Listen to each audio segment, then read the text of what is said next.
I'm live. I'm going live and eating sneaky fruit snacks on the side. Sorry about that. I'm chewing something.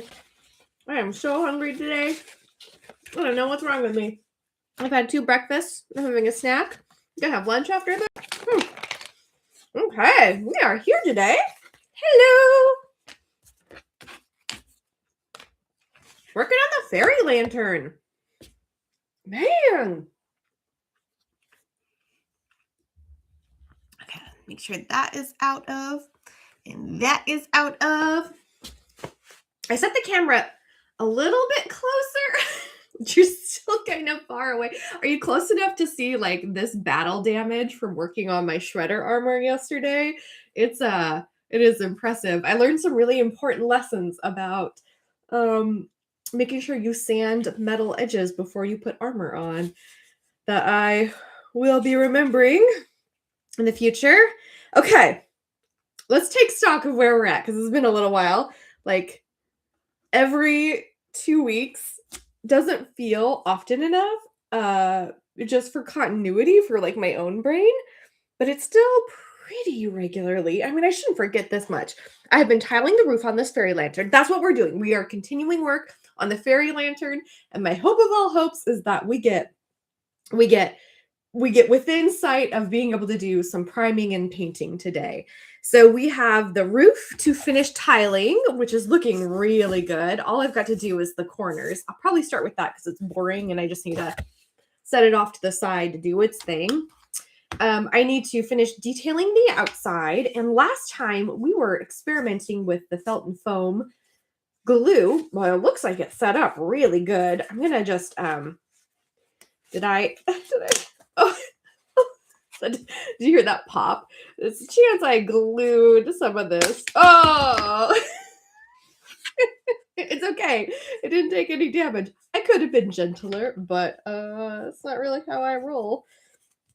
It looks good. That's the bottom. It comes out. Remember, we've been working on that. And it goes back in. It goes back in. Fit back in, please. Maybe I should have not done that. I just like it. Oh, it's a little sticky. Why is it sticky though? Is it sticky because of the reinforcer? Nope, that looks good. Is it sticky because of the edges here? Maybe. There's a little bit of like unevenness now. Let's see. Oh, there. It fits right back in. It's totally fine. It's good. Look at that. It's like I never forced it out. I did. Oh, it looks like no, that's right. I wanted those to do that because I'm going to put another layer on to make it a little bit sturdier. That's good. Okay. Yeah, that was totally planned. I'm a pro. And there's a little bit of glue leakage on this, but it's a foam prop. No one's going to see it. Okay. So we are going to finish detailing the outside. We are going to fabricate some flowers. I painted this off camera. I posted about it yesterday on my Instagram. So if you follow me on social media, you will see a picture up close.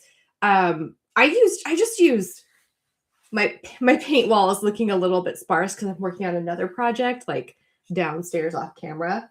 But oh, it's not there. Plaid Folk Art makes this phenomenal like these brown paints in just like every color. So I don't even bother like mixing my browns anymore to get different shades. I just use their acrylic craft paint because it's so good and they have such a great range. I took all of them to work on the other thing I was working on, but yeah, that turned out really good. Love it. So now I feel like I can drill holes into it, except hello. I think I put my, I think I left my hand drill outside in the garage, which I'm kind of going to need. Hold on. I'm going to go off camera. I'm so sorry. I have to step over some wires. I'll keep talking though, because I never stop talking. That's just who I am.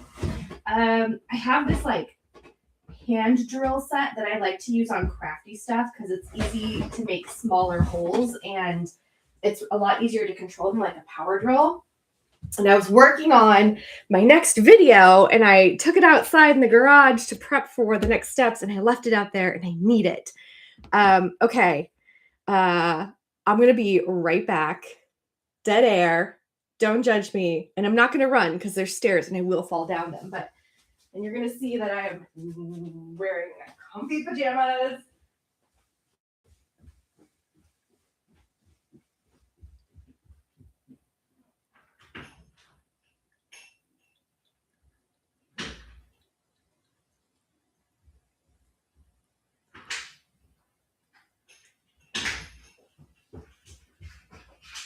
Not running, not running, not running, not running.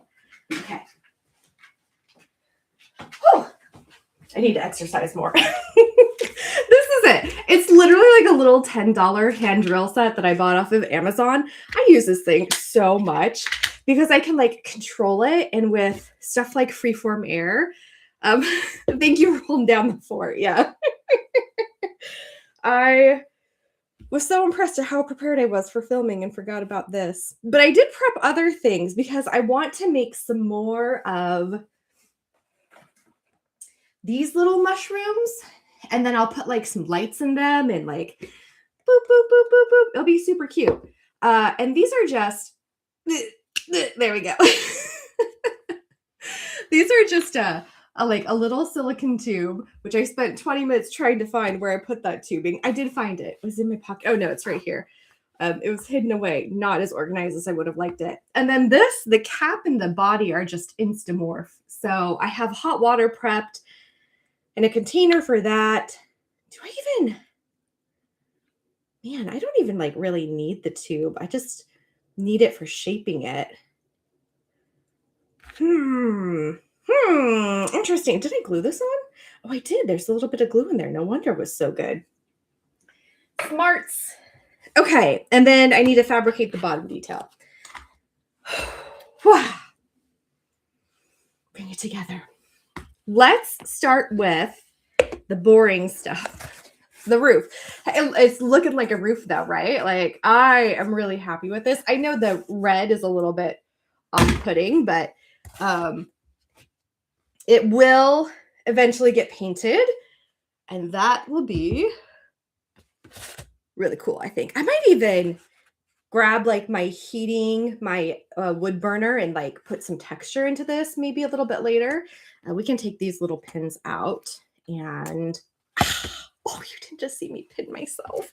Oh, it's fine. It's fine. Man, okay. Take a deep breath. Just be normal. It's a tall order. Have a drink of water. It's not water. Soda water. All right. Why am I so amped up? Ooh. You didn't see that. I don't know. I only had 1 cup of coffee. This might just be me.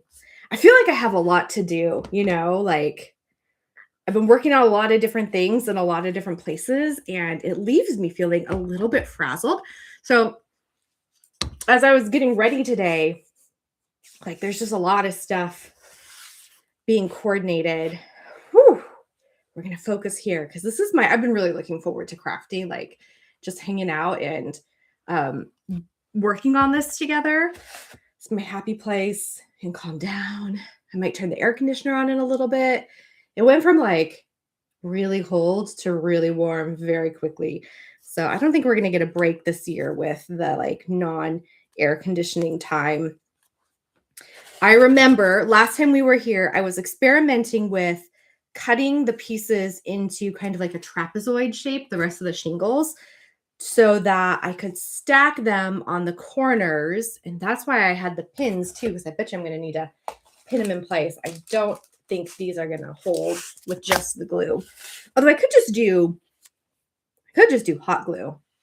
Honestly, for this round, I've got a couple extra sticks right here in my big thing of hot glue. I do think I'm going to need a wider shingle because I just don't think that this is going to be wide enough to like get the coverage that I need. There's an amazing documentary available here on YouTube about the last silk flower. Oh, I've seen it. Yeah. Oh, isn't it cool? Like, oh man, I've watched it. I'm so glad you recommended. Great minds, right? I've seen that documentary. It was so cool. I could not believe, like, because I love silk flowers. I'll glue them on just about anything. I couldn't believe how incredibly crafted they were and like the artisanship that went into it and the history of it. That's a good recommendation. That was a great watch. I remember. Unless this is a newer one. I think I watched it a couple years ago. Hasn't been out for a while. Ooh, too bright. That's too bright. We're gonna do orange. Yeah. Okay, let me grab. So these were 3/4 of an inch. Yeah, I don't think we need to go like pile scrap foam. I don't think we need to go super bigger.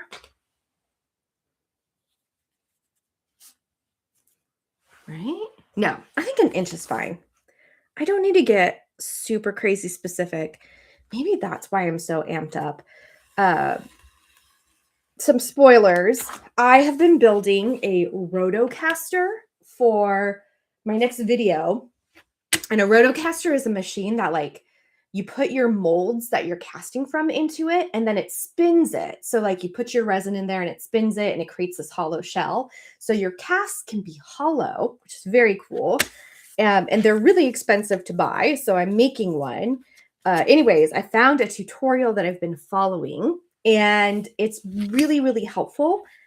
However, I feel like it's missing some steps. So I found the tutorial online and I read through it and I was like, this is complicated.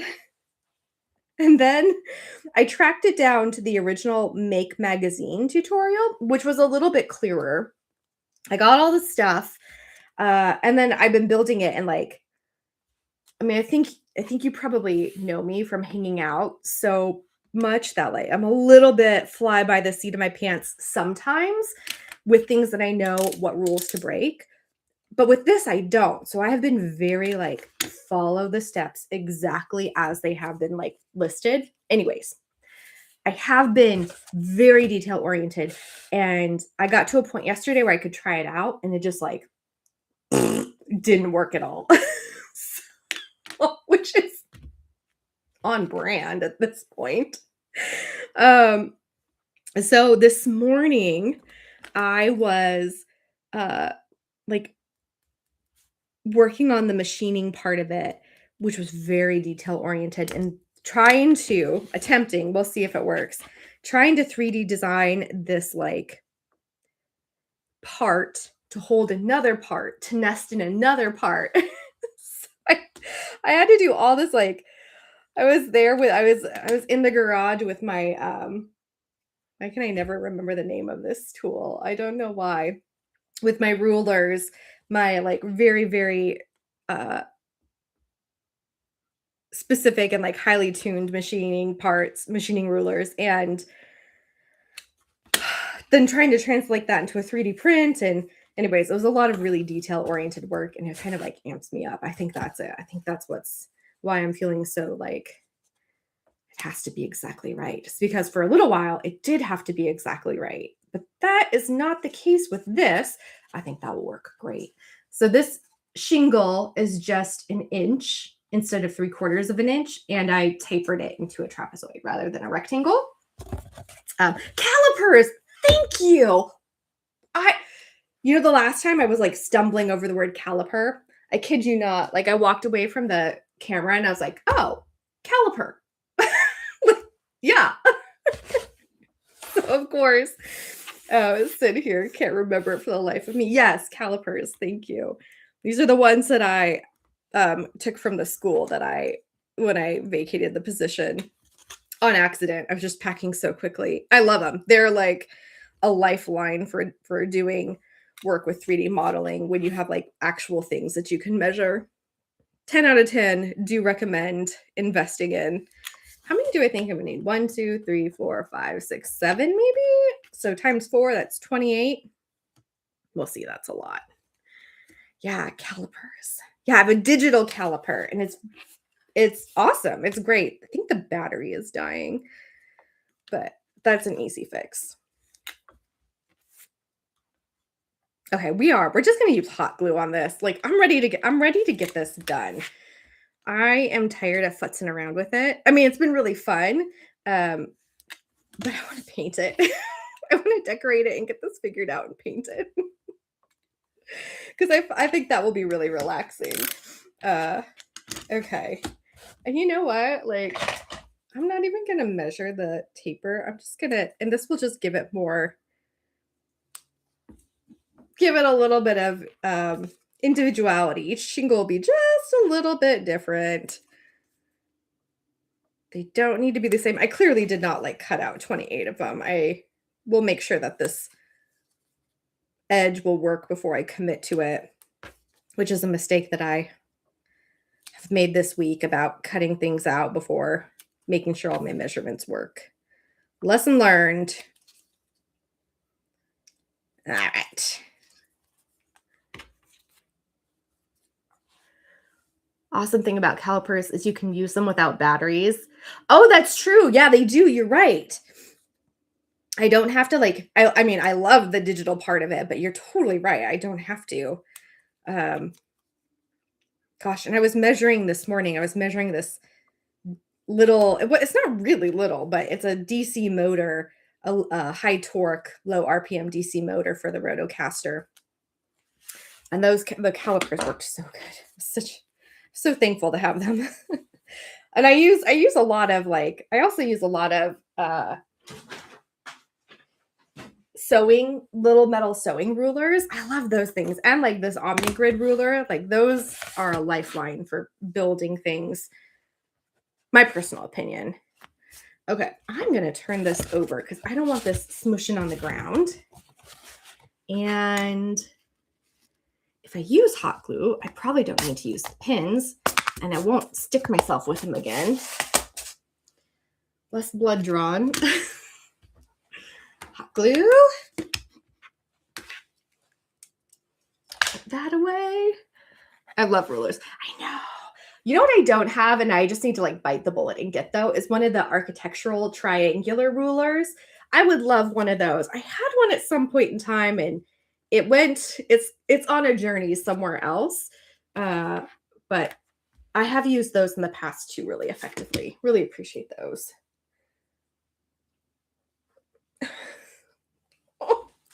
Oh, the glue. Okay. Here we go. Hot glue, don't fail me now. I think my hot glue gun maybe at the end of it's hanging on for your dear life. Okay. I have been using it a lot lately. I have my partner got me a really big one, like a big official Sherbonder craft one, and it works so good. But it is quite large, and it's a little bit intimidating. I can't believe I'm saying I'm intimidated by this hot glue gun, but I am. It's so official looking. But it might be time. It might be time. Ooh, see, that's what I'm afraid of, a little bit of. Oh, and you're about to hear my phone go off. Delivery. Can see it out the window. They can't see me though.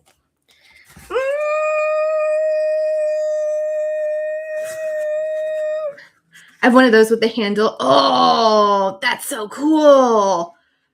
Has a handle so I can really clamp it down. Oh man.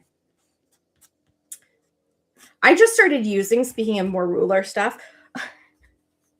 Ruler Fan Club. I just started using it's the woodworking right angle one. And it's got the little lip on it. Oh, it's so good. I'll have to learn the name eventually, but that is a wonderful, simple tool that where have you been my entire life? I don't know that woodworking is something that I am going to be able to commit to regularly, but at least for building the Rotocaster, it's nice having some basic, really useful tools.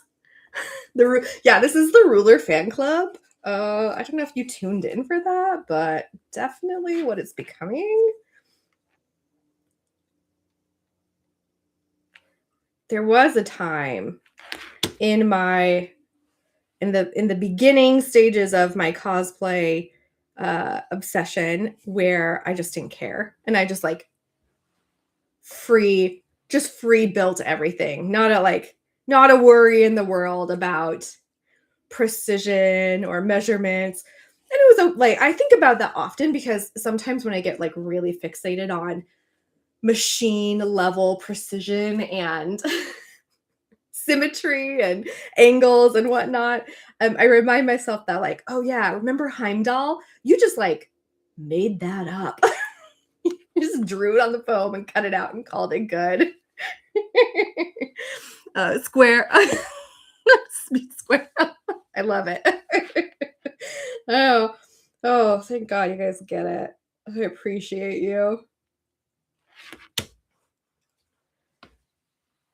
Okay. I'm gonna make this first row and just see if I like it. Because if I don't, it's not like, well, if I don't like it, what am I gonna do?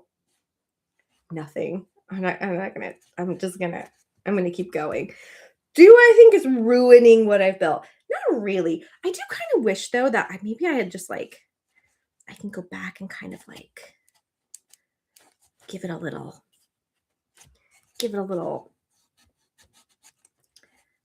fold in the middle. Yeah, I think, you know what?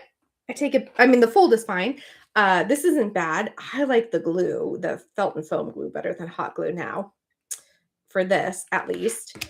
But I do think taking a wood burner and just adding some texture to this will be a lifesaver, will be a game changer. And my technique could use a little bit of work. Tis fine. This one needs to be just a little bit shorter. Boop, like that. Yeah, it's fine. It looks weird because it's orange compared to all the red, but I think it will very much get the job done. Oh, thank you. I appreciate that. Yeah, I think it looks fine. I guess if I was really worried about it, I have to ask myself, like, does this element that I have added break the moment?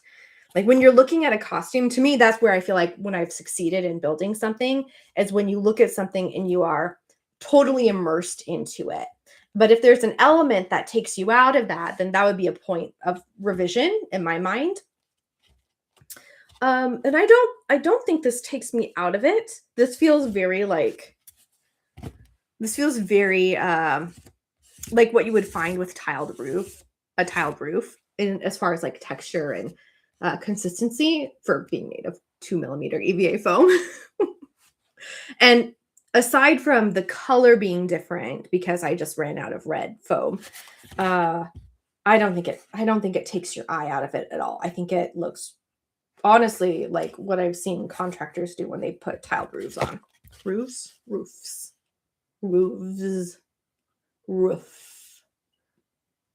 the plural? Roofs. Roofs. It has roof. Oh boy. Okay, let's cut some more. And then we'll be done with the roof and we can put some details on. Or maybe we'll just I do want to put the details on with the felt and foam glue because we got to let that set for a little bit. And then we'll work on the flowers. 1 inch. Do I want to get some of the flower patterns that I already have out? I don't think so. I think I want to make some new ones. And I've got the butterflies, and before I start that, I should think about how I want to drill the holes in the, so I looked it up online because I couldn't remember. And I say this a little shamefully because my bachelor's degree, which 20 years ago, so maybe I can give myself a little bit of grace, but my bachelor's is in is in biochemistry and botany. And then I went on to do grad work in molecular plant sciences. So I was like, well, what is this part of a tree? And I took plant morphology classes as part of that. Because in my mind's eye, I was like, I'm pretty sure this is called the crotch, but they can't be, like, I can't say that on the internet. It is. It's the tree crotch. It's a branch crotch. So after we finish tiling the roof and putting a layer of decoration on this, we will return to our branch crotch and start to drill some holes into it. I looked it up.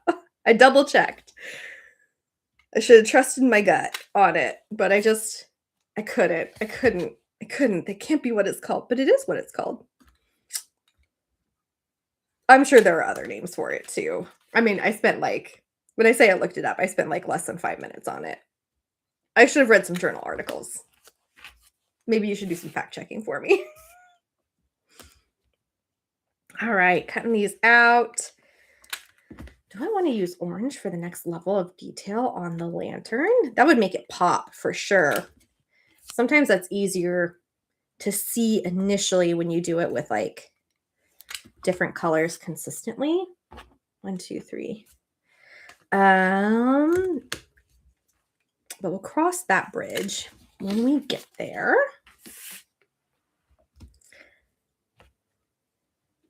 And until then, we will just keep cutting the foam. I'm going to move. I'm sorry for the noise distortion. I'm going to move that just off to the side because I have a feeling I'm going to hit it with the hot glue cord. And it's just going to make an awful, awful sound on your end. Man, little scraps of foam. I just want to keep them. What would I use them for? I don't know. I'll figure it out. I'll find something. Nope. Maybe? Evil Ted says he doesn't save any foam that isn't as large as his hand. And that's a good policy. But what about like the little detail pieces? Like I spent a lot of time working in those little detail pieces. But I guess like my 2mm craft foam stash is enormous. So I guess I don't have to be super ultra conservative with it. I just like to be. I know, thoughts? What are your saving stashes, your rules for saving materials look like? Is it just like fabric scraps too, right? Like how I will save them. I'm trying to be better about it. Like, am I realistically going to use this 5-inch by 5-inch piece of fabric? But sometimes the answer is yes, because when you make patchwork stuff, that's like prime real estate. So I'd love to know what everyone else is doing. Oh, especially because I've started with like building the rotocaster out of wood. Like how big of a piece is, should I just save all the pieces? They're all like a foot long, but they're not much longer than that. Like that's usable, isn't it? I think. I don't know what I'd build with it. I don't do a lot of woodworking, but I'm hopeful that building a rotocaster is like a gateway to my next crafting skill set.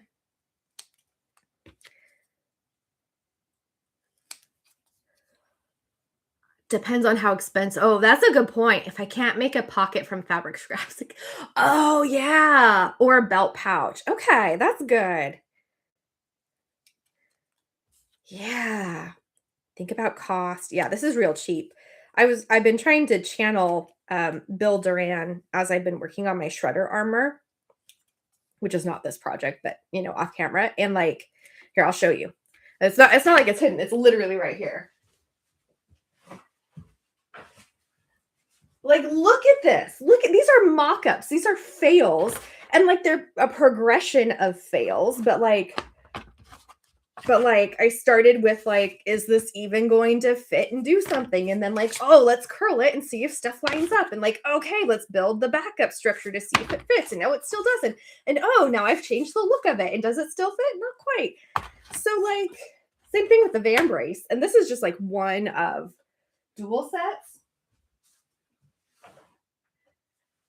And I remember when Bill used to live stream regularly on Twitch, and he was always really like open about like foam is cheap. Just like go through it. Use what you need to use to figure it out. You're not wasting hundreds of dollars when you are mocking up 1, 2, 3 versions on foam, which is totally true. And someone commented in one of my videos, because this is also something that like I set a goal in the video to try not to be wasteful, but I still ended up making a couple mock-ups.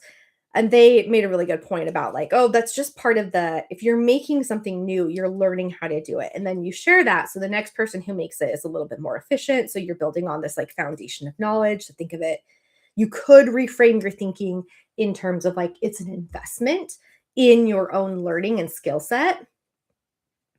So I'm trying to hear all that as I'm just like burning through mock-ups.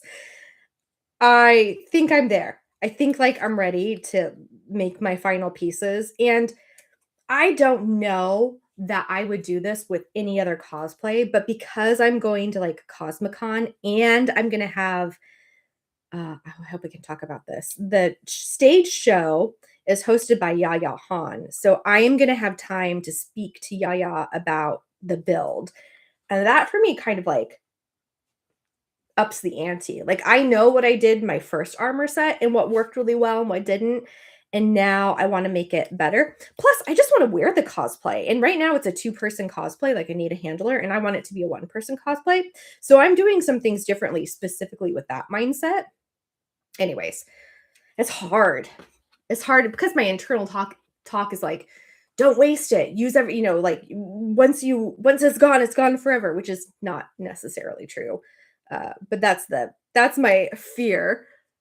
Fabric is hard for me because you could stuff them in, you could even use it as stuffing into a project. Yeah, Andrew, was it you who I think it was maybe you who commented on my video about it. I saw that and I was like, that's a really good point. Yeah. You go to school on the first one. That's totally right. I really, really appreciate that reframing too, because like as you spend time alone with yourself working on stuff, you just like get into your own. No, there are sharps and hot glue up there. Yeah. Didn't close the door. She came to inspect. She heard me talking, knew it was time for her to be on camera. Or the first 3. Right? I've heard Frank Ippolito say the same thing on like videos about you just, if you want to make something that you love and cherish and like and are proud of, you've got to invest your time and money and your time and resources into making it good and making it good enough, but then like iterating on that. Anyways, I'm ready for that armor to be done. I've got 2 of the 3 pieces in a place where I think I'm ready for their final builds. And the 3rd piece, I'm not as worried about, I guess. Ooh, that's a little high. Can I peel it up? Oh, I can't. I can fix it. Pay attention, kind of, Christy. Gluing the next set on. This one's a little bit jinky though. Let's glue that down. Boop. Will I spill on myself?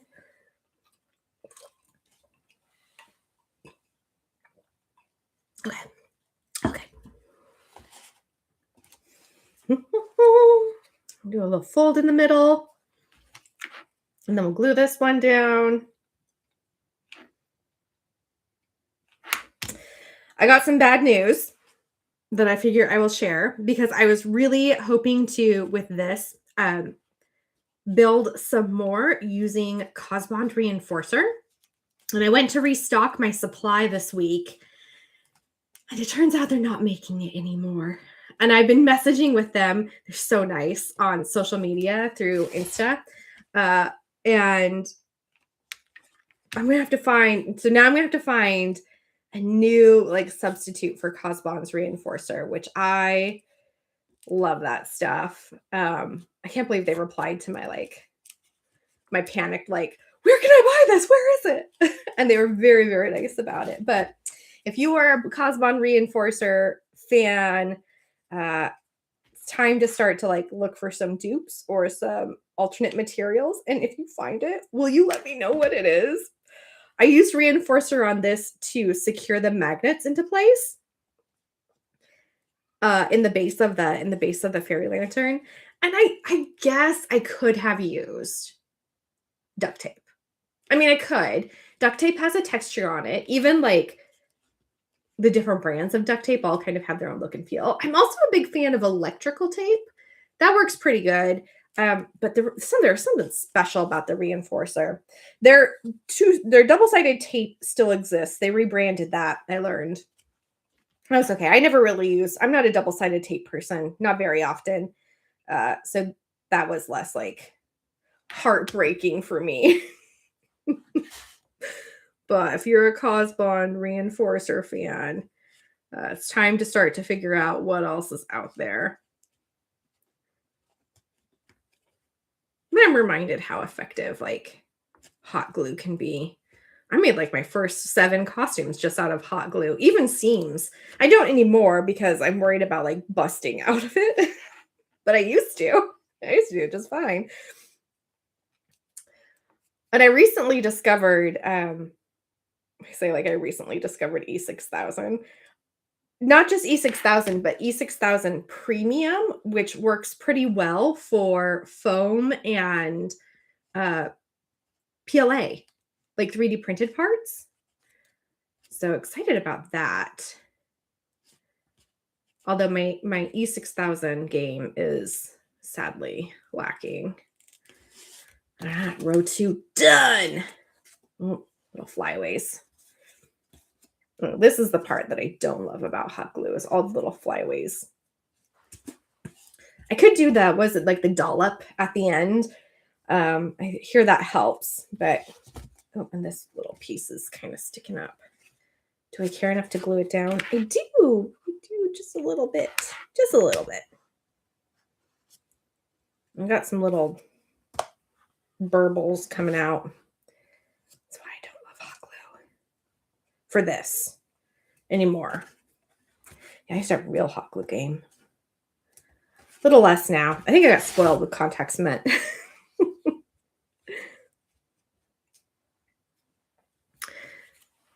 Stick a spider in there somewhere and that's a good idea.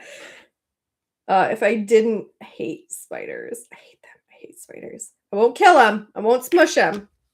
But I don't like them in my house or in my props. I don't know. Maybe my friend Abby made me this beautiful crocheted lace in a spider web for my Halloween costume, and I didn't get around to using it. And so we traded. I made her some like beaded spiders, and I made them cute because those are the only acceptable type of spiders, is cute ones. There's difference, in case you were wondering. The cute ones have little chubby furry legs, and the not cute ones are all the other ones. And I didn't get around to using it. I still have it. I could use it here. That would be kind of cool. It was like a Halloween craft that we did together. It was super fun. We had a spider situation the other day, and I did not handle it like an adult. I'm sad to report. Everyone says that you twist around. Oh, yeah, like the dollop, right? Like, I don't think it's ever. I don't know. I did see Bill do it, though, and it worked pretty good, but he's like this magic. Punish Props just has magic. I think I've seen Adam Savage do it too, but again, like gods amongst us mere mortals. Is that pretty even-ish? Yeah, that's fine.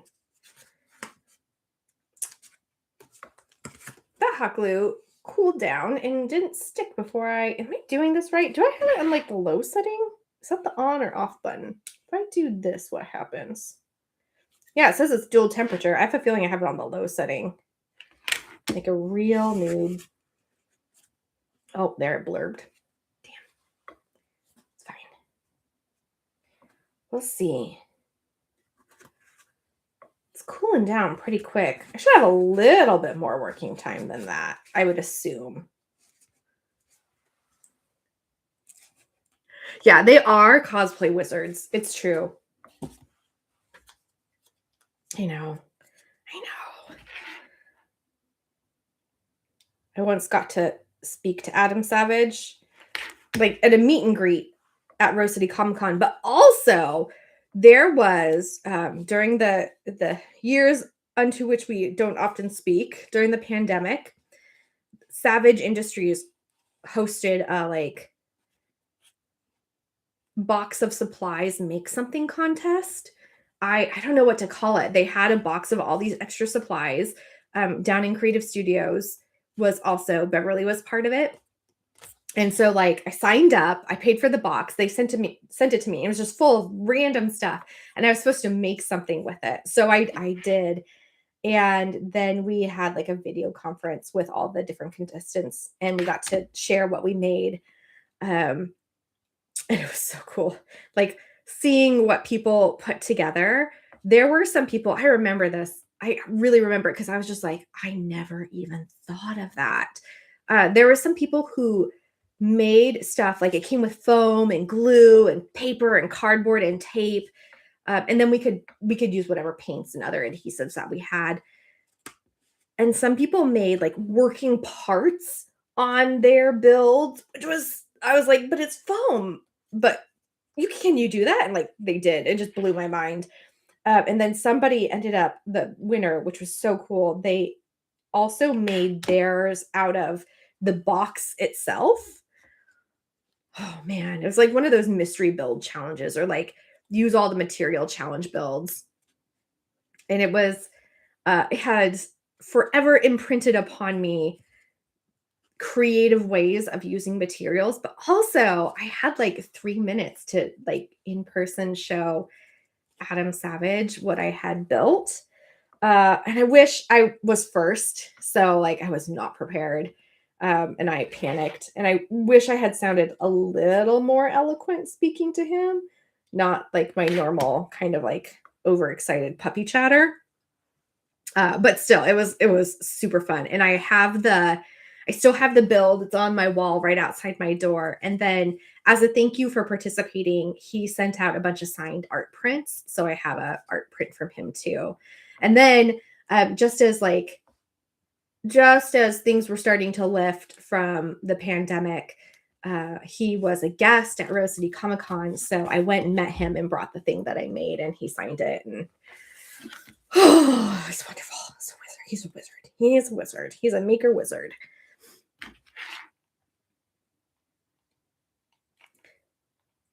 I think I'm the slowest builder in the world. I was like, oh, I'll get this done in 10 minutes. And here we are. I'm sorry, 40 minutes into it, still just gluing tiles onto this. But it's looking pretty good, right? We're on the last one. The roof will be done. It'll be finished today. It will be ready for texturing and priming. Maybe next time, I don't know. Is it weird to craft on a live stream but wear like PPE? Because I would like to texture it on the live stream, but I would need to like close the door, get my ventilation going, put on my mask. I could do it. I don't know. What are your thoughts when people do that? Do you think it's interesting when they do it on camera, or were you more like, nah, just post about it and come back when it's done?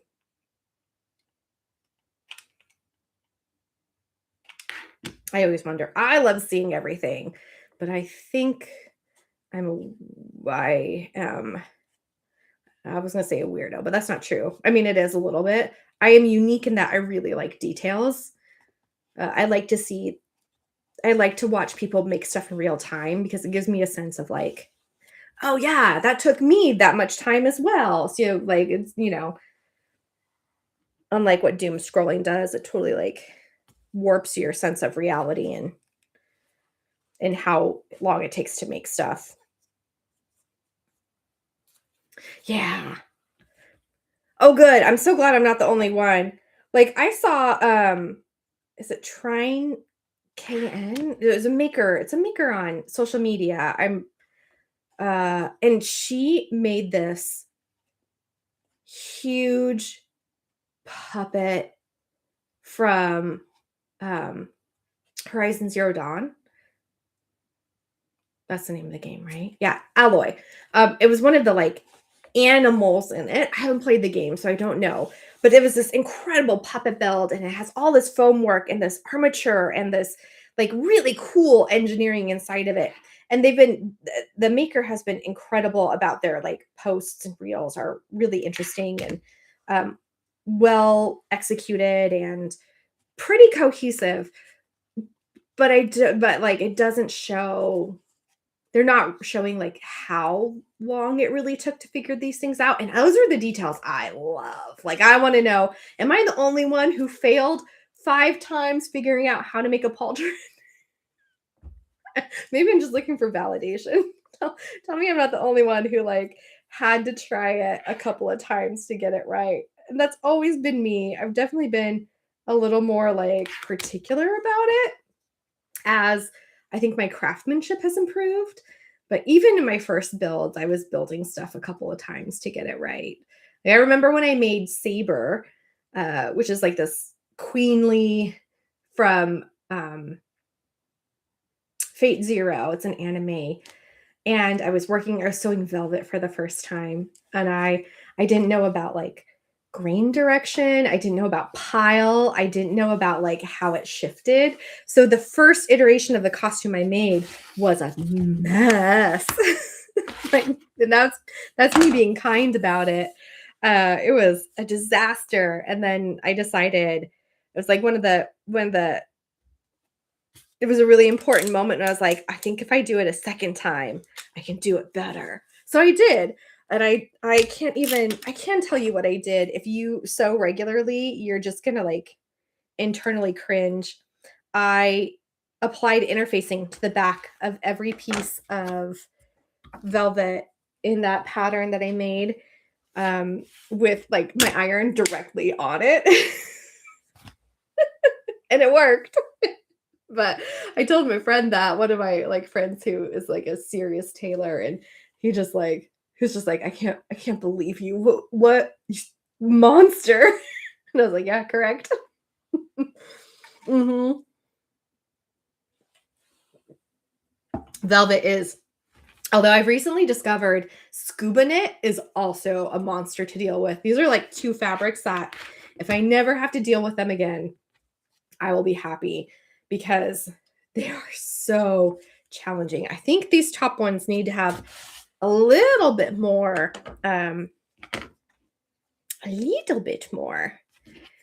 of a angle. My video that I posted this week was making Ellen Ripley's shoes, and I got really hung up on finding fabric that was robust enough to pass as like sneaker material, but wasn't actually faux leather because I don't like sewing faux leather. It's not very forgiving.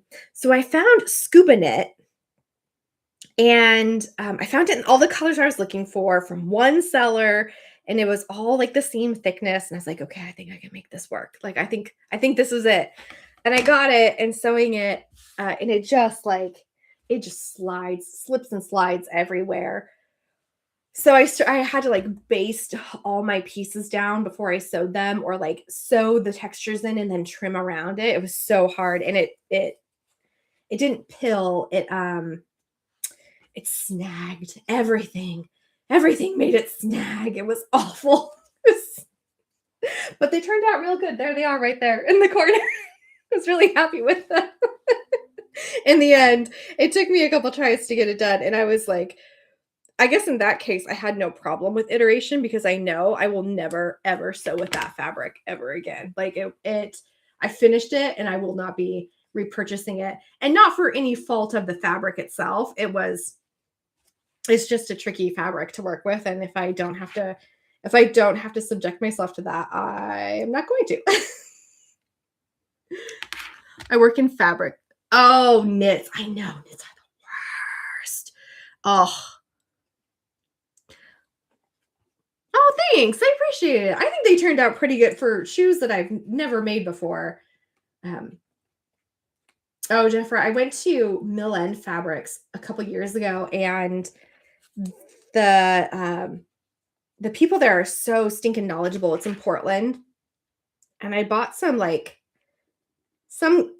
cotton something, and I took it to the counter, and this is the first time I'd ever experienced anything like this. And the technician who was cutting it, she snipped it, between the warp and the weft, and then just tore it. And I was like, "What are you doing?" And she's like, "No, no. This is what you do with these types of fabrics." Oh, and then it was so amazing because then we walked around the store and she pointed to those are obnoxious, these ones you can cut this way. It was so helpful to have someone who was just knowledgeable about it, be able to walk me down the aisles and say, this is not going to work for what you want to do. I live too far away from there now to go back, but it's a good day. That was a great day.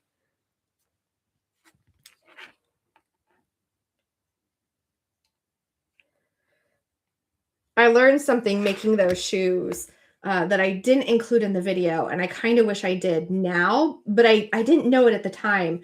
So I made the shoes, and there's this red stripe that runs through them, and I just could not get the scuba to sit the right way for that tiny detail work. And so I decided to try what Beverly did with her Hella suit, the making a resin mold and then casting a silicone piece out of it. So I did that. I made my buck out of foam, and I go to make my resin mold, my hard mold, not a silicone mold. And my resin just goes to hell. It gets greasy and bubbly and it's disgusting. That part made the video.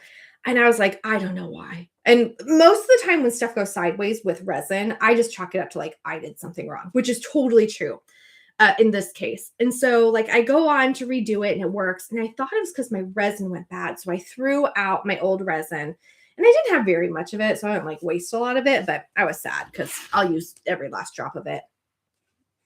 So flash forward to just a couple months ago, I was doing something similar and my resin kept coming out greasy. And I had a silicone mold and I was pouring resin into it and it was coming out greasy and non-curing. So I called Reynolds and I was like, what is going on? I've done all the things. And they I have an account with them. They know me because I use their products a lot. And they're like, what? Where are you working? I was like, in my garage, in my non-humidified sterile garage, because I have a space for this. And they're like, yeah, but what's the temperature like? And I was like, well, it's 62 degrees, 63. It's winter. And they're like, you got to bump it up to 70. You either got to heat that space full time or you got to bring it inside. And that's what it was. It was 5 degrees of difference because my garage was 62 degrees. My house is 67. And that was what was making my resin not cure, which is crazy. And I didn't include that in the video because I didn't find it out until a couple projects down the road. But yeah, that silicone thing made me learn some more stuff about resin and temperatures. Look, it's done. You guys, it's done. We're done. It's finally done. That took no time at all. Where'd y'all get your, I miss Joann's too. I hate online fabric shopping. I source probably 75% of my fabrics from Fabric Wholesale Direct because their basic fabric lines are pretty stupendous. Their chiffons and their pleated, crinkled polyesters, they are exactly what you would expect they are. There's nothing weird about them, and their colors are pretty robust. They have a ton of different options. So if I know I just need a basic polyester, that's where I'll go for it. I love their stretch taffeta for pretty fabric on the outside of a corset. If I want a twill or something really, really special, I'll go to Mood Fabrics now, which is okay, but you are spending a little bit more. But their twill selection is really good, and they have a really solid white twill that you can dye to pretty much any color, like 100% cotton. Throw it in a dye bath. It works really good for color matching. And then for the scuba knit, I have found that there are a couple of really reliable fabric vendors on Etsy, like Milan Fabrics, and there was another one. I think it was Milan Fabrics. They've got a couple of like really solid lines with a ton of color in them, color variations in them. So I've been really happy with everything I've purchased from there. Yay, it's done. Yeah. Yeah, Fabric Wholesale Direct. It's really affordable. And if you just know, I need a blah, blah, blah. I need a polyester or a chiffon that's in a light purple. You're going to get exactly what you're shopping for. All this specialty stuff I have probably found as I've been sourcing. This was a vintage fabric that I sourced on Etsy, Fabric Wholesale Direct, Fabric Wholesale Direct, Fabric Wholesale Direct, Milan Fabrics. This was an Etsy vendor, the twill, but I've never found it again. And then I've got a Catil vendor on Etsy that I buy from pretty regularly too. And Catil is like a heavyweight, what is it, like zigzag weave. I use it inside of corsets, which I build with basically every costume because it's my like structural foundation piece for everything, for all the stuff that I build on top of it. When you build prop things on things like wings or tails or armor, making your mushy parts unmushy really helps with fit and tailoring. So I always start that with like that base. Your mushy parts. Okay, I'm going to do some detailing on this. Oh, I don't want to make the flowers. I'm going to do it. It's fine. I can be here as long as I want. There is nothing that I have to attend to today.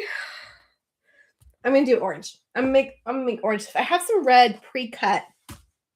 We're going to use Kamui's technique of just layers of things and get some lines on here. And it's going to be beautiful. It's going to make me happy. I'm just going to do it. I'm going to do it because I got nowhere else to be today. I was going to try to do yoga this afternoon. Sometimes it's nice to do that on my back patio.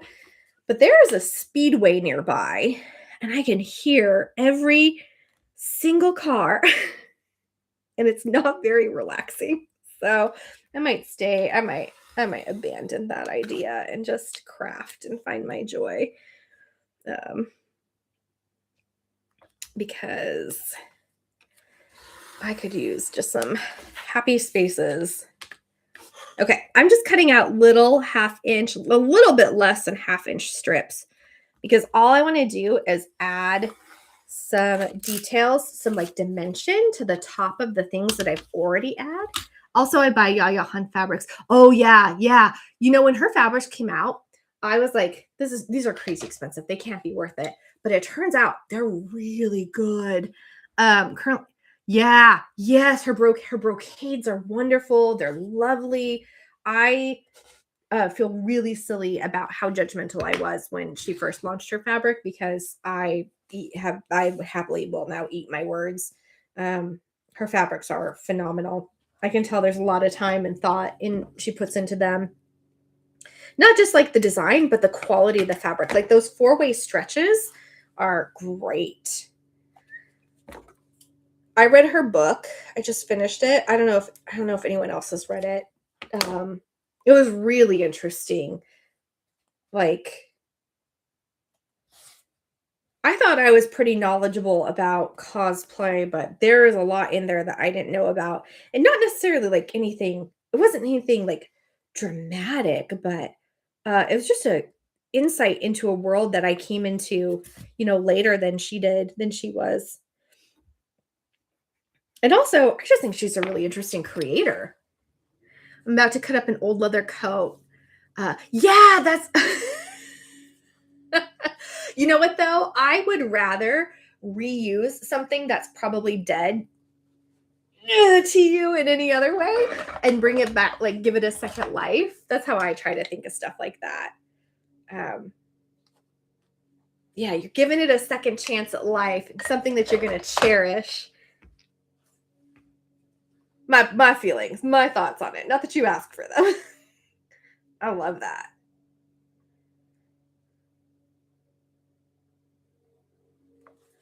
All right, let's get some layers on here. Yeah. Bring it back to life. Give it a second chance.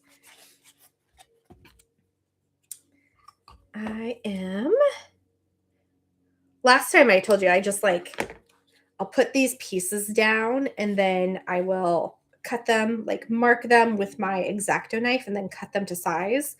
I need to do that a little bit better because I'm getting a little sloppy here and they're getting a little janky.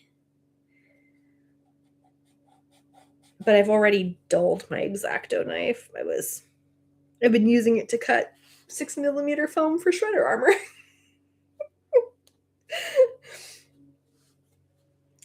It's probably time for a new blade. I have them. I can make this one work a little bit longer though. I can do it. Don't cut yourself, Christy. There we go. Oh, cool. A pirate bandolier. That's going to be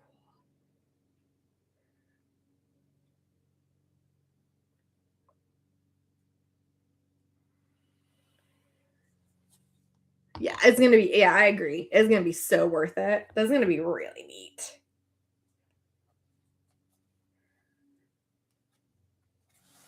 Someone left a comment on my shoe video, which I thought I really appreciated it. About to take weathering to the next level, actually using the things that you've made in the way that they're intended to be made to weather them. And I like that. And it reminded me of, is it the show that we're not allowed to talk about, Heroes of Cosplay, which I love, not because of the drama. I love seeing the artists. That's where I first learned about Yaya Han and her work. And I love seeing all the cool stuff that they make. And I don't like any of the rest of it. But I do remember there's an episode where one of the people, Jesse, goes to make a pirate coat and he makes it out of elk skin and then he weathers it in the Pacific Ocean. And that's what the comment reminded me of, is oh yeah, you could take it and actually do the thing. And at the time when that happened, I was like, nobody does that. That can't be real. I mean, it's cool and I love seeing it, but that can't be real. And now I know, yeah, I would do that. I would totally do that to get that realistic look to it.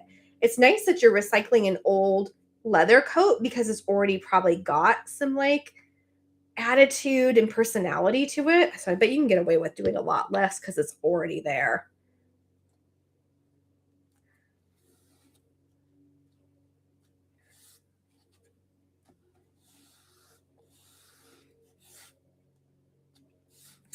Yeah, I don't know if I should have admitted that on the internet. I loved Heroes of Cosplay. I didn't like any of the pettiness and squabbling, and I really appreciated Sarah Spaceman is a YouTuber that I enjoy her content a lot, and she did a deep dive with Yaya about the experience, and I am so grateful for the thoughtful work that she did talking about it and hearing about it. And now but I am still really I really appreciate being exposed to those creators because I have followed them since the show's airing. And not the drama, but the stuff that they do is really cool. There's an episode where Riddle Cosplay is molding and casting and she embeds LEDs into her cast. And that when she did it, I was like, I could do that. It was the inspiration I needed to try it out for the first time, which was the first time I ever molded and cast something. And the first time I ever tried doing anything with LEDs. So in that regard, exposure for the artists was really cool. I never considered throwing it into the sea. I know we've got the ocean near. Oh, well, I just assume everyone's in the Pacific Northwest. I hope you have an ocean near you. You could just walk into it Or maybe just like a bucket of salt water. You can dump it over. Saltwater challenge. Ooh, layer. Looks a little bit of dimension there. Yeah, real honest weathering. I like that a lot. Bald Guy Cosplay, I think, is one of the best weatherers that I've ever seen. And he seems to know all the tricks. And his costumes, if you ever get a chance to get up close, smell so good because he weathers with coffee and cinnamon. So it just smells like Christmas. You got the Atlantic. Okay. Okay. Less great white sharks. Still salty water. That's good. Do I want to use 1/2 inch? I think I'm going to cut some thinner strips for up above. I want to make sure that I'm not leaving gaps that are too large, although I will fill those. It's 2:00, but I'm going to keep going for a little bit longer because I wanted to make more progress and I haven't. And like I said, I got nowhere else to go. My neighbor did start mowing their lawn, though. I don't know if you can hear it. I hope that's not interfering with the noise. I'd say maybe 1/4 inch is probably going to be good. Maybe a little I'll go beyond the marking. It's like 1/4 inch plus. In addition to the lawnmower, Danny is standing outside the craft door yelling, singing the song of her people. She's just letting us know that it's her time to shine on camera. We're denying her internet fame. I swear, every time I turn my camera on, she comes from wherever she is, she comes running. She just knows. She can hear it. She hears the beep and understands. And most of the day, she's just under a blanket somewhere. I don't even see her. And then my partner will come home from work and she'll come running out and demand to be held and pat and cuddled like a baby. And I definitely don't feel super jealous about that at all. I have no feelings about it. And anyway, and yawns. He's my big guy. He's the big boy. He's got a bed in the window with the sunshine, so we don't see him on sunny days. He just basks. Oh, good. You can't hear the lawnmower. That's great. Okay. I appreciate you letting me know. Thank you.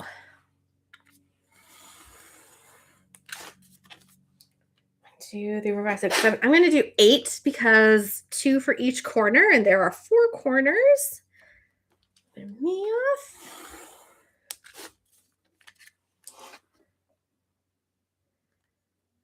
Man, all this. I swear to God, if I don't make a flower today, I'm going to lose my. I just want to make a flower. I mean, I could put this down. I could just make flowers. I could just make the flower. I could. However, I'll be waiting for all the detailing to dry later. I just need to remind myself of the marshmallows. Do you know the story of the marshmallows? It's like an anecdote that I tell myself, I repeat to myself often. It was a research study with children. And children like to study the understanding of delayed gratification. And children were presented with 1 marshmallow, which they could eat right then. Or if they waited, they could have 5 marshmallows later. So those that understood delayed gratification, right, understood the importance of investment. This is what I'm telling myself. If I invest my time into doing this now, it means later I can blibbity blobbity, I don't know, have more marshmallows. Maybe I should have some hot chocolate. That sounds good. Ooh, boba tea. That sounds good too. If I get all my detailing done now, which is not, this is not an awful thing to do. I really like detail work. If I get my detailing done now, I can have a day when I make all flowers and mushrooms and weird, whimsical, creepy special effects plants. And that would be pretty fun.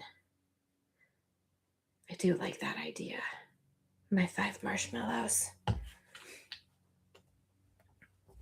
Can hear the cat every once in a while. I can't tell it's yours or mine. Yeah, that's fair. That's good. That's good. Yeah. They have opinions about things. It's really important that we know what those opinions are. Poor Danny. Her life is so hard. Sometimes she has to wait for her treats. Sometimes there's only one blanket to cuddle under. It's never one blanket. It's always like 7. That kitty cat, she was a feral cat when we adopted her. When she was rescued, she was feral. She was living under a house. This is what they told us. She was living under an abandoned house. She had had a litter of kittens. And they caught her. The animal control caught her in the small town we were living in. And I went in and we met her, and she was so nice and sweet. And we didn't adopt her right away. But then, of course, we went back a couple weeks later and adopted her. And she's been wonderful. She's such a good kitty. She does express her love through biting. So we mostly warn people, me and the mouse in my pocket, mostly warn people about it when they come over. She doesn't bite right away. You only get bit if you're part of her like community, if you have been accepted into Danny's world. And then she will bite. She doesn't break skin, just little love nibbles, but it's definitely her love language. That was yesterday. The bottom of the dish, he could barely see the bottom of the dish, and he just like relentlessly followed me around crying, yawns. He is a food motivated indoor cat, just like I'm a food motivated indoor human. I get him.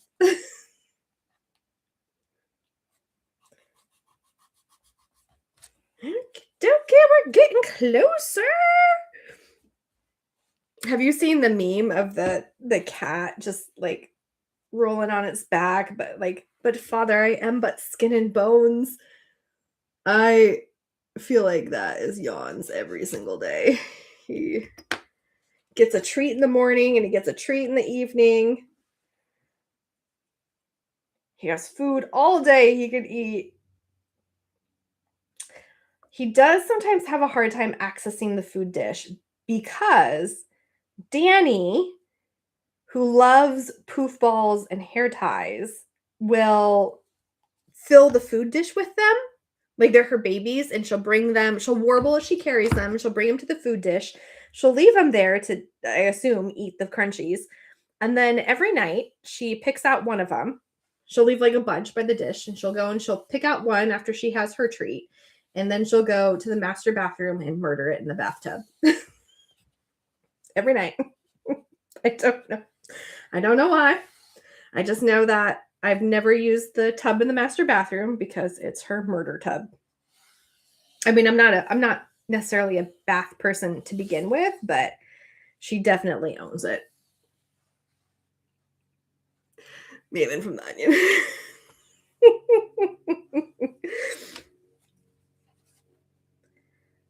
After I do all this, I'm gonna have to make sure I go back and just like tidy up anything that maybe wibble wobbled. Although the glue has pretty good tack. Like I really am quite happy with the quality of this glue, the Felton foam, especially because I don't have to wear a respirator when I use it. I really like that. I will never not use a respirator when I'm working with like contact cement and stuff, especially when I'm like sanding. But I don't know. I think when it presses on my sinuses, and so a couple hours later, I'll have like a delayed asthma attack from it. So I just hide inhalers all around my house, which helps. My doctor knows. We laugh about it. It's weird. I'm never going to not do it. I'd rather protect my lungs, but I'm thinking about getting one of those like full face, like open respirators with the pack, like Evan and Caitlin have. maybe a birthday present.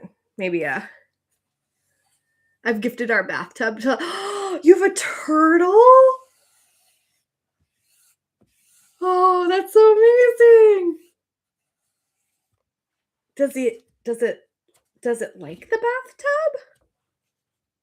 I'm so curious. I once had turtles in my classroom for about 6 weeks. Uh, when I was working on my national board certification, and it was a middle school classroom. I don't know that I would make that choice again. Yeah, oh, he loves it. It's a big old pond. Oh my God, that makes me so happy. Man, I love that. Oh, I dig that.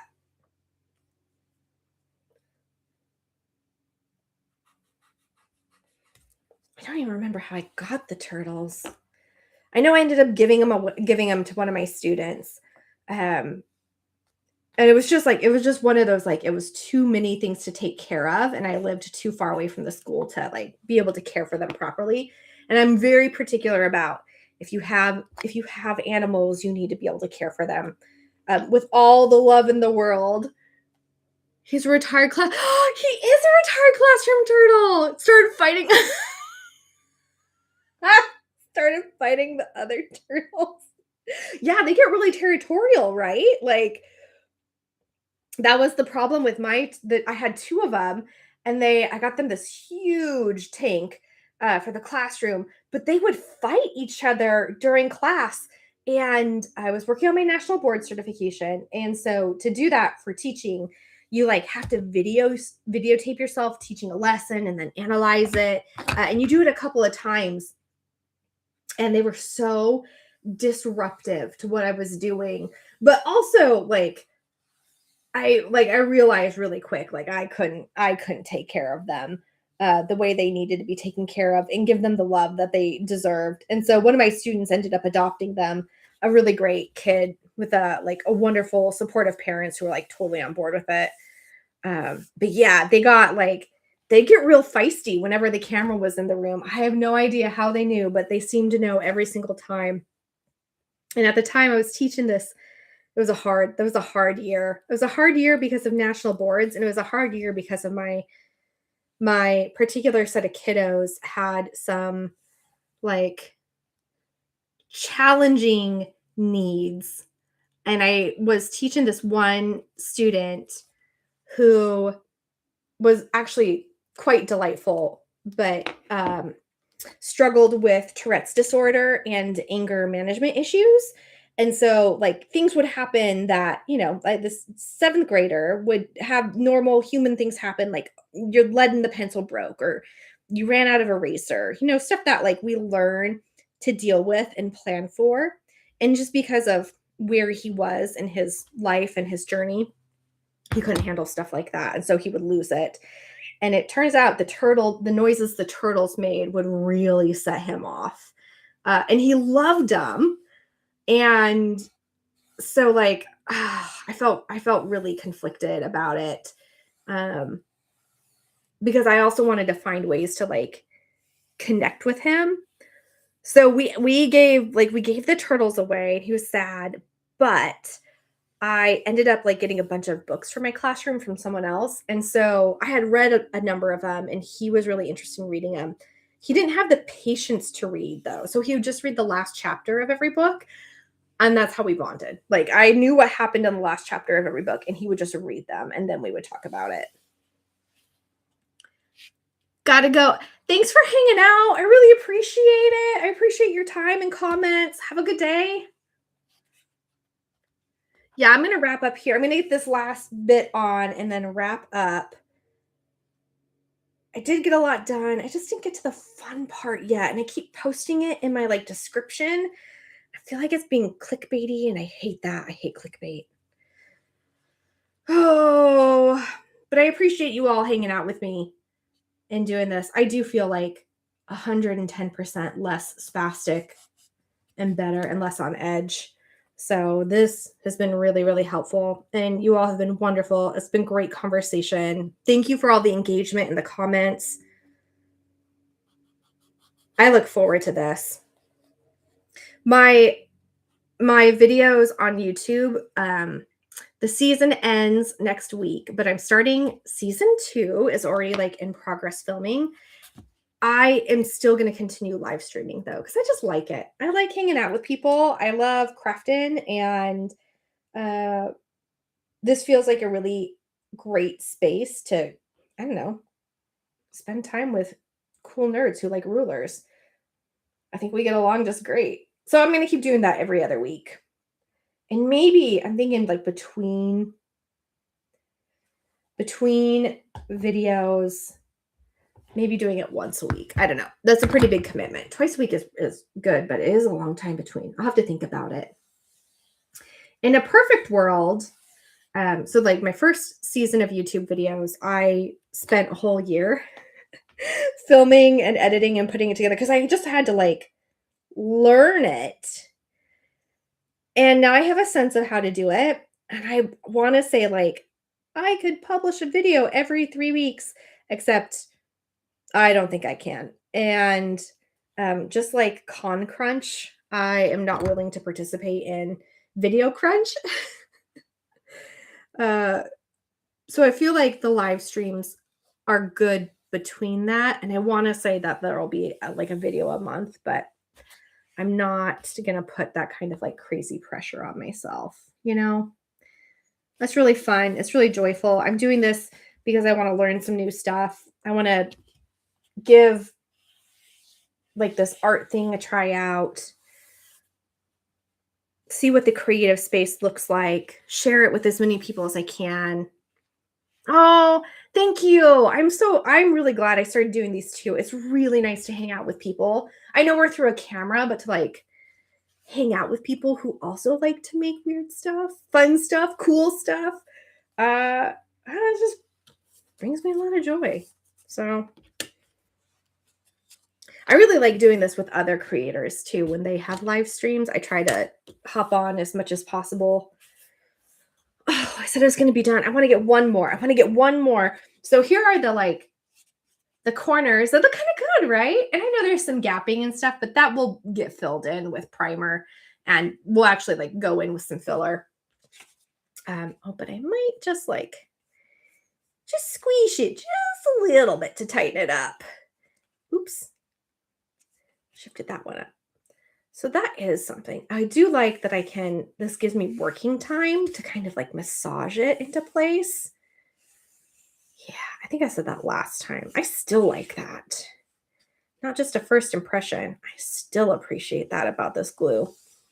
I do want to get the middle panel on, and then we'll probably call it a day. And then maybe we'll be done with decorating, like truly done with it, detailing it. Also, I'm still waiting for the, oh, thank you. I am waiting for the sequel too. I started working on a new project. Oh, well, I should say, well, thank you, first of all, for reading my book, because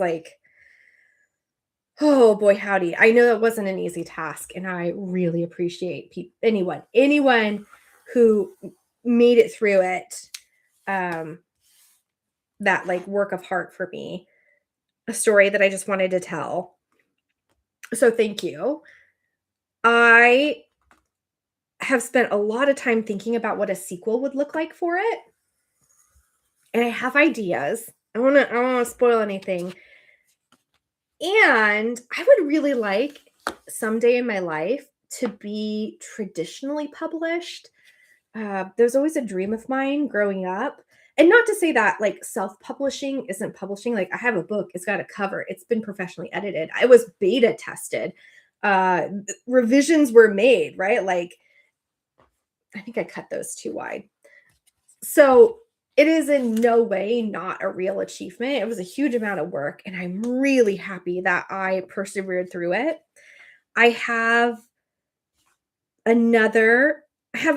other ideas too. So I need to prioritize like I need to sit down and make a decision about what I want to do. Do I want to try to be traditionally published by doing something new? Because as soon as you self-publish, my sense is that it kind of takes away the ability to be traditionally published.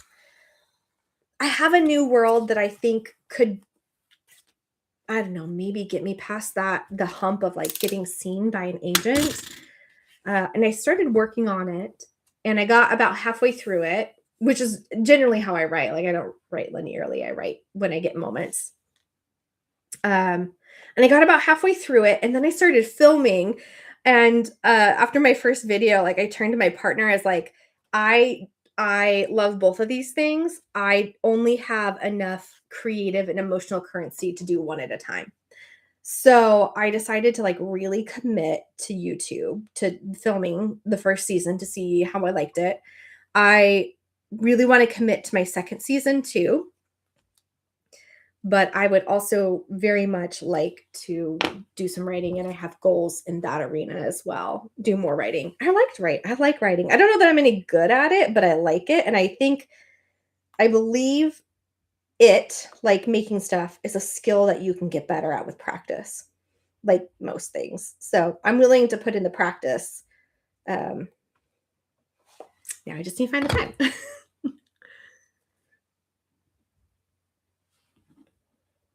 I like that book. I like the character. I didn't realize it as I was writing it. So my husband read it, and then he was like, "Are you a fan of the series Wool?" And I was like, "No, what is that?" It's the series that Silo is filmed based on, and is very like, it's got some really similar themes. And I had not read it. I didn't know about it.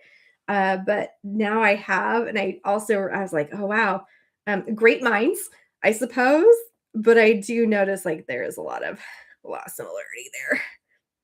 Not to say, I mean, Wool is like a 8-book series. That's not where I would go. Oh, you can find my book on Amazon. There is, and my website, I have a link, an actual like link to it. It's in one of the last pages. And I publish under Christina Lynn. So it is Call Me Monster Carved from Lies is the name of it. If you like young adult dystopian sci-fi romanticides, that's how I would describe it. I like that. It's kind of hard to see, but there's another layer of the orange over the top of it, and just some nice dimension. We'll do 2 more and we'll call it a day. I mean, you can also find on my website, I publish all my build books for the cosplays that I make, and I don't listen to the advice of all the like judges. I mean, I judge, and I don't know. I write my build books for me, and I put in a lot of pictures for judges to look at with no expectation that they're going to read it, but they're novels. I mean, they're like detailed explanations of how I build everything, and they get progressively better, I think, as I've gotten like better at organizing my thoughts and planning ahead. So all my build books are also on my website, and those are just free. Like, those are PDFs. You can just open them up. But the actual book, Call Me Monster Carved from Lies, there's a link on my website.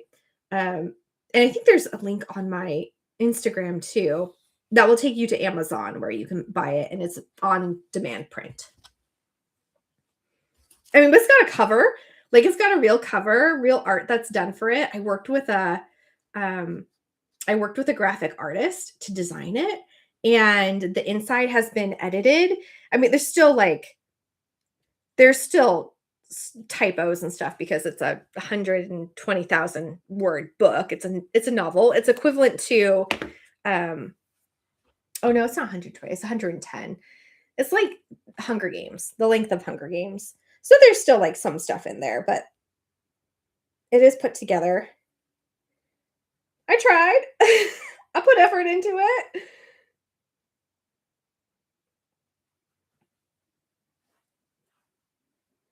Oh, wow. You really just like, thank you for saying that about my book. That really warms my heart. I really appreciate it. Like, oh, thanks.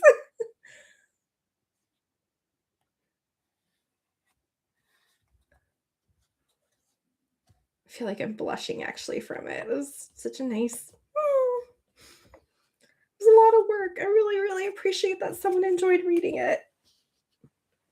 Okay. There we go. She's looking pretty good. I'm really happy with that. I was thinking I might add some details onto like the arches, but actually I don't think I need to. I'm definitely not going to do it right now, but I really like, aside from the spider webs, really like how this is turning out. And here's this, that fits in right there. Yeah. So now I think I can start to like put flowers. Like I'd love to have the leaves and stuff overhanging and some like butterflies. And I know there's no handle on here yet. And I have some plans for, I guess, some decorative elements. I was just going to use push pins to help secure everything. But I feel like we have an end in sight. So before I wrap up for today, I'm going to do the thing that is just good practice. And that is to kind of like make a note of where we're at with stuff. So we finished, we get to cross this. We get to fill in the box and cross it off the list. We finished tiling the roof. Done. We are arguably done detailing the outside, but I do still want to put some elements here for like hiding a pin. And I do want to think about that, but I'd say we're like 7/8 of the way done with it. We have sculpted the inside and we have painted it. And, okay, that's as far as we got. So next time, maybe we'll fabricate the flowers and figure out a handle situation and then do the final details here. That's not so bad. Checking out, I know it's so satisfying. When Adam Savage in his book told me that I should be doing that every time, I was just like, yes, please speak more to that. I see this. You see me. So now he essentially created a monster. I will never not do it. Okay, I'm going to put all my scraps now. I'm put them right back in here. Just dump them in. Dump them in there.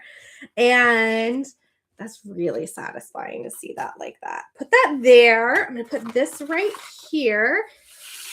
But I didn't get to. Oh, okay. I'm so sorry. I apologize. I feel like if you were following like my post description saying like, I'm going to do this, and I'm just going to make my flowers. It was really clickbaity. We will get there. We will get there. It just takes forever. It takes so much time. And I am a noodler. I think that's important too. Except like noodling is part of my process and I take my time with it. We had a productive conversation about not needing to save cheap, tiny foam scraps. They're going in my garbage. Goodbye. I'm letting them go. Okay. I got everything here. I am going to put, I spent 25 minutes trying to find this tubing. I'm not putting it back. I'm going to put it right here with this stuff so I don't lose it again because that was 20 minutes that I could have used elsewhere. And this goes off to the side for later. Okay. Thank you for hanging out with me. I so appreciate you folks showing up and like, it really warms my heart to be here with friends and nerds alike who can talk about rulers and build foam craft.